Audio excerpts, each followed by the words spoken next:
Welcome, everybody, to another episode of Intelligent Training Holistic Health. We're your hosts, James and Francesca and Duchess.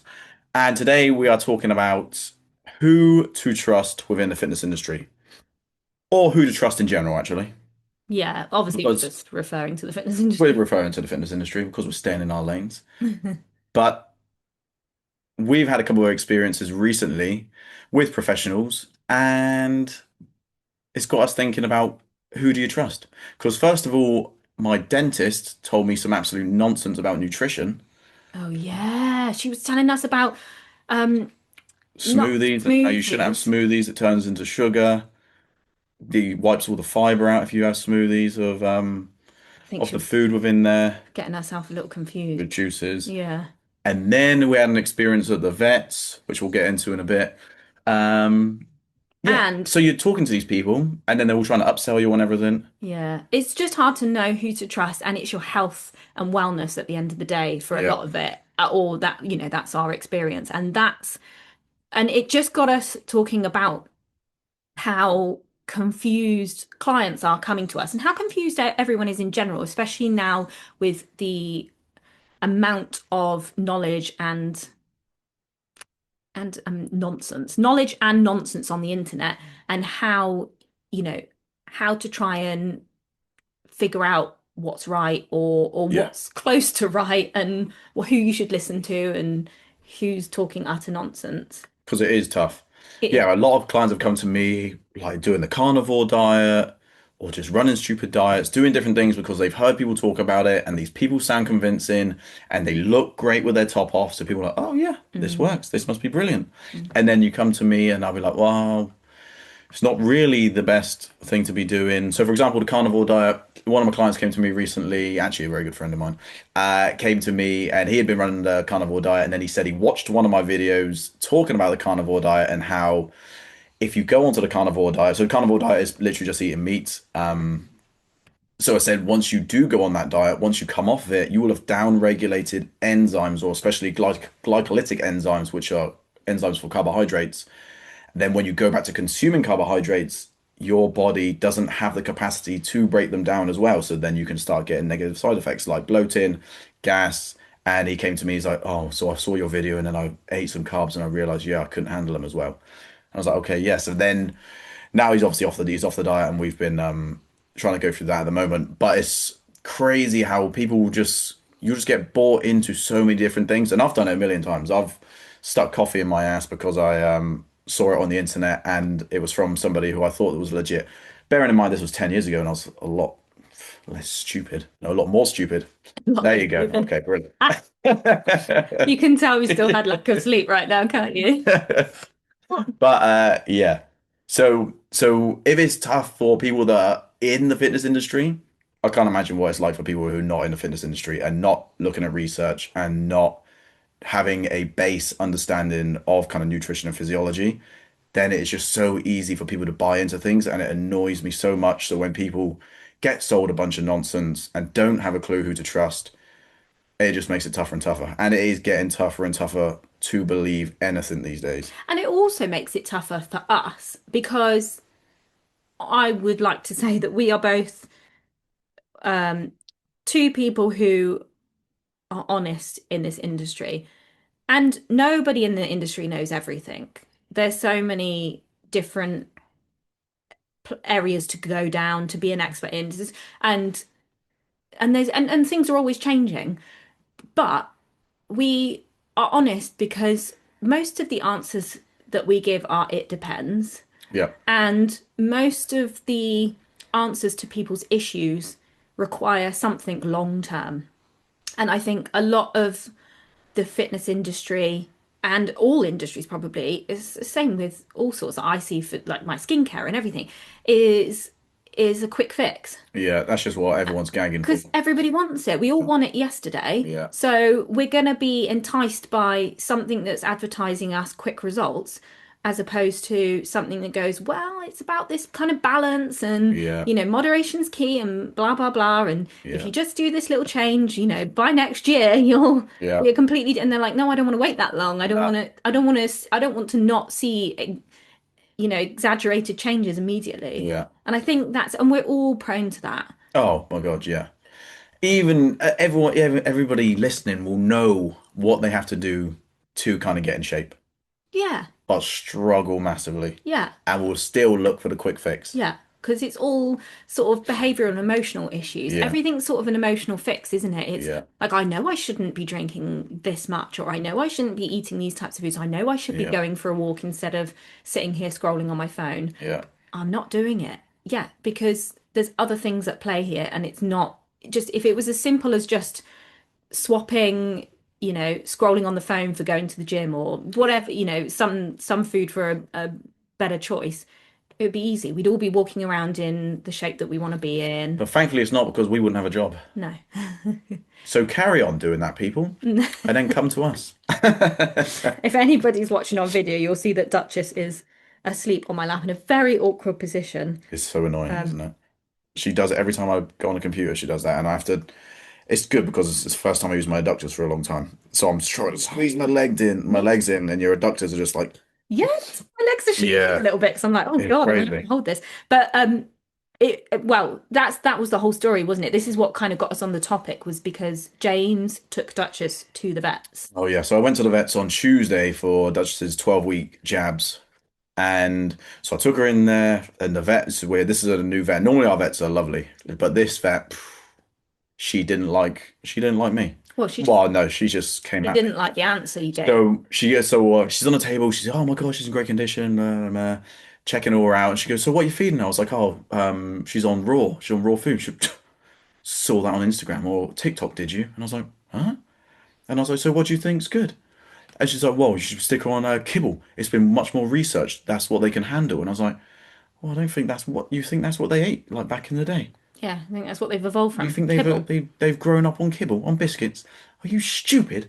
I didn't say that to her, but after a while, she could see I was pretty annoyed by what she was saying. She was basically saying that they don't have the enzymes to break this down, and then she says to me, "Oh well, do you have little kids in the house?" And I was like, "No." She goes, "Oh well, if you did, they can get bacterial infections from them." I was thinking when you were saying that, I was like, how and why? Because what Crazy. happens when I handle raw food every single day to Yeah, make our dinner yeah. and our breakfast? She was not happy, and then she came at me with all these things. But she couldn't back them up when you schooled her. Yeah, she's come up to me with some bacterial things, and then she was like interested in like why I knew these things. Then we got into what I do, and then she started asking me about Zoe. I don't know if you know Zoe, but the blood glucose and food intolerances testing that Stephen Bartlett's all part of. Anyway, and then I told her all about this and how it's complete nonsense, and then she was a little bit shocked there. She was a little bit shocked with a few things, but she was just toe rag, complete toe rag. But the whole thing was she was just trying to and then upsell me on different things, and I was just thinking, one, your knowledge isn't clearly very good on a lot of this stuff, and then two, you're just trying to sell me on things. That's what I hate is when people that are trying to look out for you just trying to upsell you on everything. That bugs the hell out of me. Yeah. So like, I'm here for my dog's health, or I'm at the doctor's for my health, or I'm at the dentist for my health, and they're just trying to upsell you on a million things. Yeah. I was like, this, you just don't know who to trust. Or like when you went for your eyes to be tested and they were like, yeah, yeah, you're all fine. And then Yeah, at the end, we're like, oh, you could do with some glasses. yeah, they said to me I had great vision. And then I was like, okay, brilliant. Then she goes, but we've got a 2-for-1 offer on glasses. We should get you some glasses. And I'm like, you said I have great eyes. Yeah. Why would you? Crazy. With It things just like that, it annoys me. All the upsells are just so annoying. If it's for my own good, then maybe yeah, do it, but sneak it in there a bit more nicely. But also, it makes you You just not lose trust trust. people. Yeah, Yeah, you you can't. But lose the trust and with things immediately. like that are about your health, you don't want to lose trust. But that was the point with the vet is James. We don't need to go into detail, but James schooled her on the enzymes and the breakdown of them, and she was like, "Oh," and she didn't really have a clue. And then she backtracked Oh, and said that to her dogs live on a farm and they eat pheasants and pheasants and dead lambs. yeah. So what she didn't realize is, I think she just thought we I think yeah, for just some but to be idiots. yeah, to be fair to her, they probably just do see a bunch of idiots that feed just their dogs kind of whatever. I'm not yeah. saying we're not idiots. We definitely are idiots. But we took a But long time to sort this out, and yeah, we feed them a complete balanced meal. We're not just grabbing raw meat and giving it to them without all of the other nutrients that are yeah, required for their health. yeah. We give them grass-fed, Oh, complete meals. It's a lot, and they're in amazing condition for it. Forrest is always told he's in amazing condition. But for her to then backtrack and then say, "Oh yeah, that's actually really good," and then to say, "Oh yeah, my dogs actually are on a farm and eat this and that," you just think, okay, well now I've lost trust and even respect. more and Yeah, respect. usually there's a bit of respect for people when they come at you like that. Yeah, and Yeah. it just made us think about, you know, And yeah, and but it's just tough for people to trust people these days. and that's what it's like in the fitness industry, especially Yeah. because of the low barrier of entry to Yeah. and online. Oh, I anyone mean, can make an account. You don't have to have it. you could There's you could say that's the you're a thing. doctor. Yeah, it's just wipe things out now. It's scary. It's very tough. So this is what we wanted to get into, who to trust on the internet. And how to kind of navigate who to trust. Yeah. It's but still, so even I was thinking of this earlier, even if people were citing research, Mm. still unless unless you know how to read research and you actually bother to read it, you still people can cite anything. That's because I used to cite a lot of studies when I used to do posts, and then it got to a point where I was like, well, people aren't even going to read this. And then you think even if people did read them, they're just going to read the title and not actually understand it. Mm. So it's even with people that do cite research, you can cherry pick research. It's very tough to know there. So we're thinking the number one is people that talk in absolutes, stay away from those people. Yeah. So people that say, like for example, the carnivore diet. Carnivore, this is the only diet you should be having. But well, not really. There's a lot of nuance that goes into this. Yeah, there's so many caveats that go into nutrition, especially that you can't just say this is the only diet. For example, or vegans, but no, you should only be on vegan diet. Well, no, there's you have to take into consideration so much about that person before you decide what diet they should be on. And I think a lot of these diets, it's not really about the diet. It becomes people's identity. Oh yeah. Yeah, and It's that's yeah. But that's another thing. We're very tribal people. We want to belong to something. yeah, So that's why CrossFit was so big. yeah.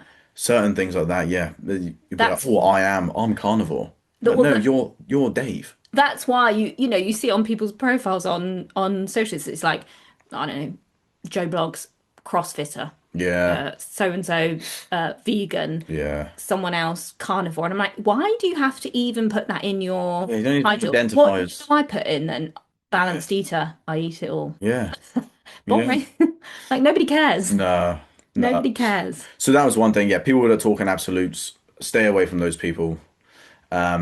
People that don't, I say people that don't demonstrate evidence or can't back up what they're speaking about. So if people have outlandish claims, Mm, then you have to back it up with some sort of evidence. yeah. That's what you have to do. Because if you start not being able to do that, or if you don't do that, then you just can't make outlandish claims. No. No, that's And I think true. that's what's his name was doing, Joe Wicks that we were speaking about earlier. Oh, yeah. So Yeah. Joe Wicks brought out a protein bar. So he brought out a protein bar, and then he's been making outlandish claims saying that it causes strokes, causes cancer, All, death, oh, all it's kinds of different things, but then isn't backing it up with any sort of research. And if you do things like that, especially you're making claims that it's going to cause cancer or strokes, mm. you have to back that up with some research. Yeah, it's all. I mean, it's some sort of marketing thing, isn't it? To saying he's. I think I don't really understand it too much because I haven't really bothered to because it's just so stupid, and I feel like he's just fear mongering and bringing more confusion to people who are trying to eat better and have a healthier lifestyle. I think he's just sort of spreading fear Yeah, rather than it being a help. I think he's trying to do good, but again, he's just a puppet of yeah, a much bigger, yeah. much bigger Once you thing. get to that That stage, level, yeah, yeah. I think once you get really mainstream and you go to the mainstream media and you're on the news and everything, I think lots of other people are pulling the strings and you're just kind of the face of it. yeah, And I think that's what's happening. But I understand he's trying to get the nation to eat better and to understand that things have That's consequences. about processed food, wasn't it? It's Yeah, saying that I think processed food so. is bad for you. Yeah, Which is but fair enough. Fair enough. Processed food isn't obviously brilliant for you, dosage but a few is the pieces of poison. processed food is not going to kill you. No, and I think that's the whole point of it, isn't it? The dosage is the poison, Yeah. and what he's doing is sort of people possibly won't understand that.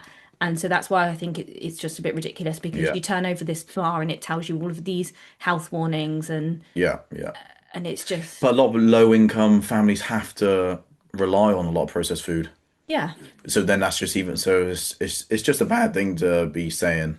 yeah. Um, I just think there's better ways to go about yeah, educating a nation to eat better and sort of fear mongering isn't always the best way, yeah, but then negativity spreads. yeah, yeah. But when it comes to when it comes to processed foods, know that there is no food that is bad for you. There is only diets that are bad for you. Mhm. So a food, any food, you can eat any food at all in a well balanced diet. But if your diet is predominantly bad food, then that's not good. Yeah. So Yeah. you can have cake, you can have crisps, you can have whatever you want, just don't have it all the time. But that seems pretty obvious. People should know It that. seems pretty obvious, but that is the number one thing I think that I always get comments on is people, they'll be like, "Oh, I bet you don't eat cake. I bet you don't eat Yeah. this. I bet you don't." I'm like, I really do. No, we It do. doesn't. Uh, it's not. It's just not in my diet every single day. Yeah. I don't eat that stuff every day, but I Mm, don't not eat it. no. So yeah, processed foods are completely fine, obviously, to have every now and again, but know that processed foods are designed in a way to make you overconsume them. Yeah. So this is why they are hyper palatable. So you will just want to keep consuming them, keep consuming them. Know that they are not void, but they have less nutrients in them. Hmm. So you do need a lot of micronutrients in your food to make sure that your body is running correctly. And know that every single cell in your body, including all of your bones, will turn over several times a year. Maybe not bones, not several times a year, but at least once a year. So every single cell in your body will turn over. So think every single cell in your body is made up of what you consume. So think about that. So when you do eat food, you should be eating decent food because I do a lot of blood work for people that don't eat brilliantly and they are always deficient in certain nutrients. And this is often the reason they don't feel brilliant. It leads on to sort of performance, and Yeah. it's kind of the same with your training. And I say your training at the moment because I'm still figuring out what my goals are, and Come on, Sam. What are they going to be? I Do need it here, right now on the podcast. What's it going to be then? too Huh? much pressure, too much pressure. No, I can't think, but I really want to challenge myself. So I need Yeah. to think of something, and it's got to have some sort of. I will do the cardiovascular element of it. I'm just not sure what yet. But anyway, but you obviously you've gone straight into something new, and you've been doing your cardio. Okay, trying to run. I would say 20K, and then I realized I need to just do the half marathon, so it'll be 22K. Yeah, that's what I thought. I thought that's what Yeah, you were doing originally anyway. But yeah, yeah, um, but it's the same. Like obviously we were going to talk about your cardio today, but that's the point of how fueling your exercise at the yeah, moment. If you were eating predominantly processed foods, yeah. it wouldn't bode well. No, well, to be fair, but to be fair, it does bode well. For example, I'll Weirdly. eat a whole malt loaf after a training session Yeah. because then I need that fuel. If I'm doing like back-to-back sessions, then I need that quick replenishment of glycogen because then that will play into performance for the next day. So this is one big thing actually I do with a lot of my athletes. If you there is a window, there was the everyone used to think the quote unquote anabolic window after a workout for like protein metabolism. This is not the case. But glycogen replenishment, there is a window post workout that you should refuel in to increase performance the following day. And it is by a significant amount if you don't refuel within that time period. I can't remember how long it is, maybe an hour and a half. You refuel within that time period and you will see an increase in performance for the next day. So this is one thing I do use for myself and some athletes is you can use more processed food in this period. For example, like a malt loaf, because it is fast acting, it is easy to digest. and I'll get those carbohydrates into my bloodstream to then get converted into glycogen a lot quicker than if I ate kind of whole food. So this is where processed food can be really helpful, and it can be very useful as part of an overall diet. But I wouldn't make up my entire diet of malt loaf, even though that does sound delicious. It would be foolish And expensive. and expensive. No, banana malt loaves aren't expensive. You get But nice yeah, little. amount that you would go through if that was your whole diet. Oh, God, that'd be fantastic. Those and a No, few crisps. no. Especially when yeah. So that's my point though, is that crisps all the time. That's pretty, it's not the main source of your diet. We still have so much nutritionally valuable food Yeah. around your with your training, even though you're training, you're not like, oh, I'm training now, I can eat what I want. You still No, think about your nutrition. but that comes down to meal timing. Meal timing and Yeah. meal and food composition are two levers that you can pull to increase performance. So if you think, oh, I've posted about this quite a few times, but the nutrition spectrum. And along this spectrum, you have, so to start with, you'll have things like your calories and your macros. And then as you go along the spectrum, you'll get into the composition of your food and then meal timing. So if you're looking to perform at the highest level, you need to come down to the other end of the nutrition spectrum where you have things like meal timing, food composition, things like supplementation, hydration. These are things that don't seem very big, but they can make a very big difference in performance when you tweak them properly to your training and Particularly, nutrition. I mean, particularly for athletes as well, but this is the other thing as well. I think you see this in people who are high performers. I would say they're either doing some sort of competition or they're an athlete. Um, they've got a very serious performance goal. Yep. And I think some of the general public haven't got those bases right yet, Yeah. and they're looking because they're inspired by the people they follow, these people online, and they're looking at them thinking, oh, these are the things that are important, but they're missing the lower end Yeah. first. So they're trying to jump to Always pick the the lowest elite. hanging fruit before you get the step ladder out and try and get the other fruit. Yeah. So that's you always have to. This is what I always do with my clients as well. Go along the nutrition spectrum, start at the end. So first of all, you need adherence to a diet. Find a diet that you can stick to, usually the diet that you're already consuming, and then manipulate it in a way to start getting your calories on point.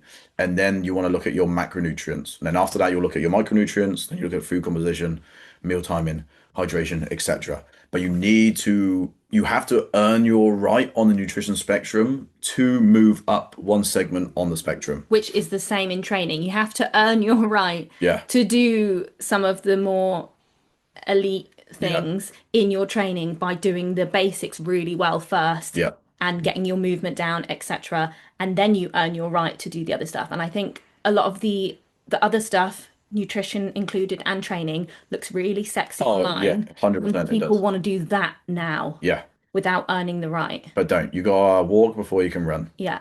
So I think that Walk before you can run. That was right. Yeah, it was. All right. you So I'm a little bit under the weather. can probably Um, hear it sniffing, yeah, you can hear me sniffing. But hoping, hoping.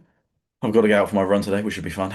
So talk us through your cardio right now. So my cardio at the moment is Tuesday, 35 minutes to 45 minutes around zone two-ish. So this is just building, this is more kind of like a recovery run, just building kind of general capacity.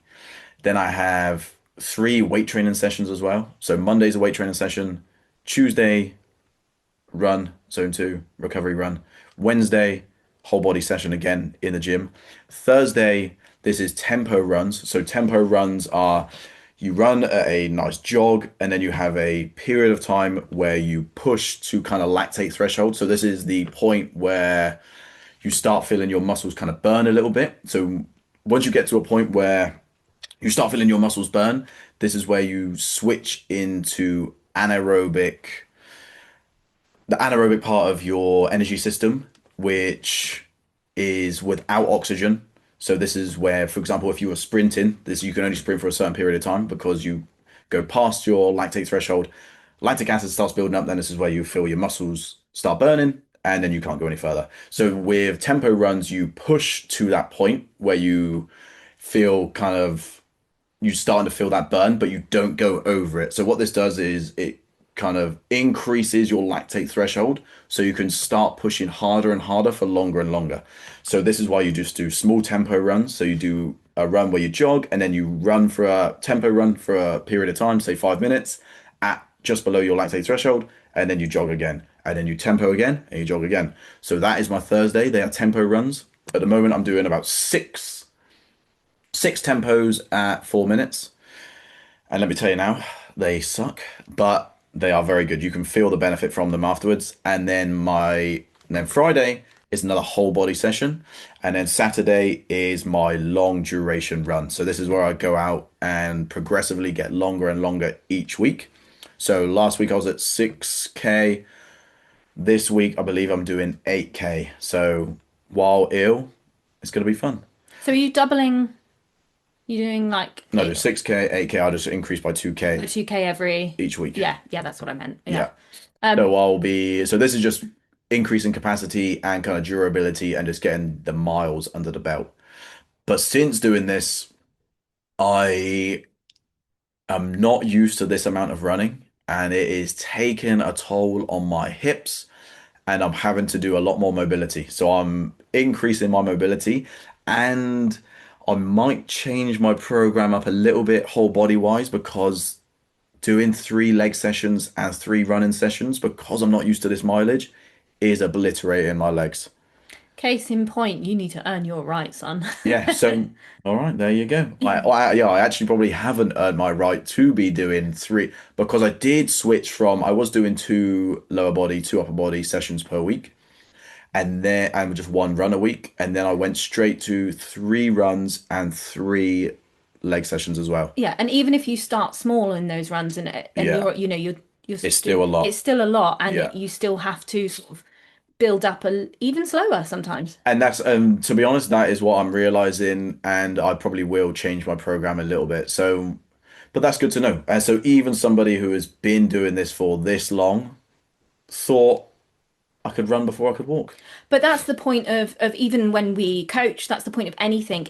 You know, what you give somebody or what somebody decides to take on doesn't mean that that has to be set in stone. No, It's trial and error and it's about feedback. Feedback from your body, feedback from your schedule, feedback from everything. great. And then you adjust as you go. It's like I think everybody looks for the magic program and thinks this program it has to work in all areas and if it doesn't then it's not the program for me. And it's like no, this is what it's all about. It's feedback and then you change and you divert slightly and adapt and you find your sweet spot.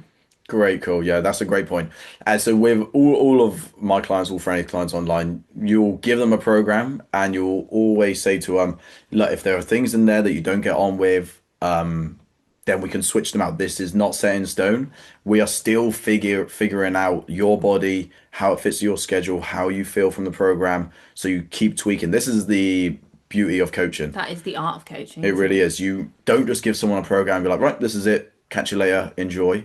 You have to speak to them all the time. This is why you build relationships with people. So then you can be like, right, this isn't working for me. Okay, let's change it up. But you need that feedback. And that's why we do video check-ins with everybody. That's why I have calls with people. You need to get that feedback from people so then you can switch it up. And that's essentially what I'm doing now. I'm doing that to myself because I've just figured out on the podcast that I need to manipulate my program a little bit. Now, I did realize I need to manipulate it, Beforehand. yeah, last week, Yeah. but I've actually didn't train yesterday because I was too ill. Yesterday or the day before, didn't train on Friday because I was too ill. I played paddle tennis, but I didn't hit the gym just because it would have wrecked me, and I probably shouldn't train today, but I'm gonna because You just have to do a I need to. It's just gonna be a lighter day. lighter session, yeah. Yeah, And that's the point I think is I know a lot of people that come to me as well.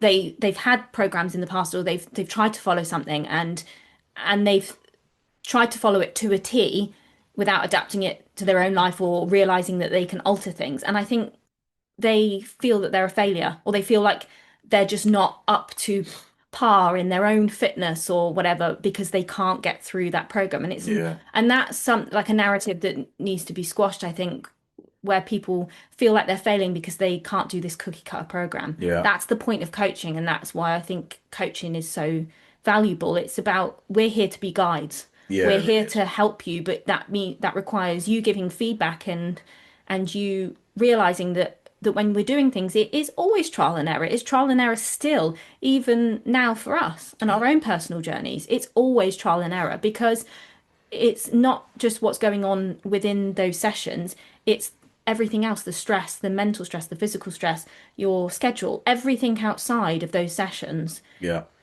leads into how you perform and how you feel within those sessions. And sometimes things need to be adjusted. yeah, so true. And that's the point. Yeah. And that's it. And that's as a coach, you don't want to just tell your clients, right, do this, do this, do this. You want them to come to you with questions and be like, I'm thinking about this. What do you think about this? Or can we do this? And then they come to you with questions instead of just, you don't want it to be a dictatorship. I don't want to be there and just be like, right, do this, do this, do this. Some people, like athletes, for example, even my athletes will come to me with questions, probably more so actually about recovery and things. But that's what you want. You don't want to be dictated to. So if you are thinking about getting a coach, you don't go for somebody who's just going to give you a program and kind of send you on your way. It wants to be, A partnership. yeah, you want to work on things together Yeah. and just yeah, work things out to make things best for you. So then you're not going to end up relying on that coach forever. It's obviously I've had clients I've got for years and years and years and years, and that is nice because you build that relationship. But the clients I've had for that long, they could go on their own easy. Yeah, that's the They point. don't need me. They're there because They enjoy it, they want to they be. enjoy it. They want to learn more. There's just I'm there just to be kind of the Support. person, yeah, they go to and they're like, oh, is this legit? Is this correct? Yeah. Which is really nice. But I've got them to a place where they can go off on their own. And that's where you want to be. You want to be in a position where you could just go off on your own and you know enough and you trust yourself enough that you could actually do it on your own. But I think that's important to think about if you are thinking about coaching is to figure out why you want it and are you willing to do the work? Because some people reach out for coaching because they think that they don't have to do the work and they'll get told what to do and they'll magically be in a brilliant place. Yeah. And that doesn't last and it's just it doesn't create the kind of change that I think that they're really after. So you have to figure out, do you actually want to have coaching because you want to learn and you want to go on your own? And when it becomes that and it becomes collaborative and Yeah. you think for yourself and Yeah. you come with questions and you come with ideas, that's when you know you're going to make real change. Yeah. Yeah. And don't, yeah, some people will see it as still the quick fix. But Mm. like, oh, right, I've paid this person this money, I'll get a result. Nope. You've still got to put the work You've in. got to put the work in. It comes down with everything. Yeah. That's the same with like us and business, doing having business coaches. Mm. You still got to put the work in. Yeah. Just because you've paid someone, but all right, right, my business is sorted. Yeah. You'd be like, oh no, it's not. Oh, I actually have to do I something actually have to about do it. it. Yeah, Yeah, exactly. it's the same with everything. You But have to do the tough stuff. yeah, yeah, that's the thing. There is no getting around from doing the hard things. Mhm. Um, but the more you can push out your comfort zone, the easier it's gonna be. So just keep pushing. And just a quick one. So you're doing 2K every week, Increase 2K. increase, yeah, an increase of 2K every week up until you get to 22K. Yeah, Oh, 20K. okay. Well, I've got No, you 12 weeks, 12-week plan. I've got one deload week. Um, but yeah, 2 week. and so obviously that's the Saturday run that you Yeah, increase by 2K every week. yeah, What and then you're just building that lactate threshold in the midweek run. yeah. So how are you monitoring that? What's that? The tempos. Yeah, The tempo duration gets longer, and then I do right. more tempos as well. And then your recovery runs Just zone just two. zone two. Yeah, Keep you in zone two. yeah. That's it. Yeah. Just increase capacity over Yeah. time. Awesome. But I'm enjoying it. I've been enjoying it. It's been pushing me out of my comfort zone. It's something I'm not used to. Yeah. And talk about we might be doing the fan dance again. Oh, I think you did in the last podcast. Yeah. Have you decided you're Did definitely it? doing it? Yeah, me and Darren have just got to book it up. Yeah. So yeah. Maybe I don't know. Ages ago we said about Tough Mudder, didn't we? Oh yeah, we Or do need just to do something something. like some sort of Yeah. competition, Yeah, some maybe we sort do of something with clients. That'd be cool. yeah. So if anybody is interested in doing, did you hear that? I wonder I if don't that know. that was Duchess. Yeah, if there's anything you want to do competition wise, maybe we should get a bunch of people together and we'll try and do something. That'd be cool. So message us. All right. Measures this. And as always, if anybody hasn't heard, James has 4 weeks of free coaching to download. Oh yeah. Go into. Oh, did you put it in the link I put it in below? the link always. Found the link below, or go on my Instagram and it's in my bio. But it's amazing. You get 4 weeks totally free coaching. 4 weeks free coaching. You get program. You get how to. So it's mainly aimed at fat loss, how to start a fat loss diet, how to keep progressing a fat loss diet, everything you need to know about supplements, how to finish a diet and reverse out of a diet, and a lot more. Go check it out, people. I think if you're on the fence about coaching or you're not sure, I think this Try is that a first. great way to start. Yeah, get in there. And That's a wrap. we'll see you in the next one. Catch you later, peeps.